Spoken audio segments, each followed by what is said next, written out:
This is where I attempt to convert hydrogen into helium with my thermonuclear reactor. First I start with hydrogen in a tube, connect it to an RF field which compresses it, contains it in a tube, heats it up. First stage is to put the RF on. I turned on the power amplifier, turn it up to 500 watts, adjust the VSWR. As it gets hot, the VSWR changes. As it gets hot, the conductivity changes until the ionization is sufficient over. Wait for it. Fire here, cable. The cables, the wires in the thermonuclear fire in these, shutting off the power and putting up the power a bit. So I turn up to 500 watt, like it actually goes with hydrogen. Start off with, you have to wait for it to get hot. Doing now, waiting for the tubes dropped off, and quite a pretty demonstration.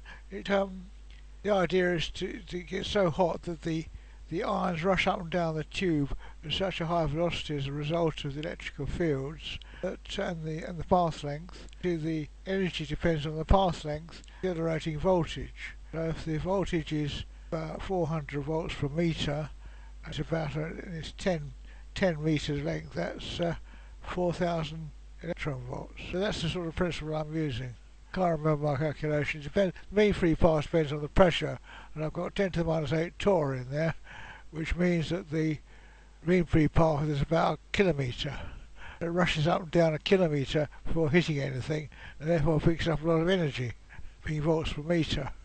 Total voltage. An RF field, you see, is continuous. The field line is going in a spiral, and then the ions follow a spiral path up and down the tube, rushing backwards and forwards. Just have to wait to get it hot enough until the ionisation takes place. Once ionisation takes place, the VSWR changes. There it is, the pink or purple colour, puce colours this. Now, what actually happens, I had it at a fairly high volt power then. What I'm doing is adjusting the VSWR so that it's got zero reflected power. Now that may be the wrong thing to do, because it may be power given out by the reactor, in which case I was receiving about 400 watts into the coil. Now I'm afraid of damaging the transmitter, so I adjust the tuner so that goes down. And notice it gets dimmer when you do that. It's obviously changing something. Quite sure what to do there. Not sure it's the right thing to do. Turning up the power again. That is now as it was. What actually happens when the 400 watts goes back, the power rises a bit, and so I think actually it's generating power. Cool, because my friends say it doesn't work, so I'll be careful. But I'm converting hydrogen into helium, which is exothermic, gives out heat, and because it's an electrical conductor, it connects to the coil, and that generates electric installations power, which is picked up by the coil and fed back to the transmitter, which is the reason for the VSWR. That's the theory. But my friends say it's not what's happening at all, it's just reflected power. I can't argue with them, because they know more than me. Towards the end it goes yellow. Now this could be sodium, there it goes, it's gone yellow there.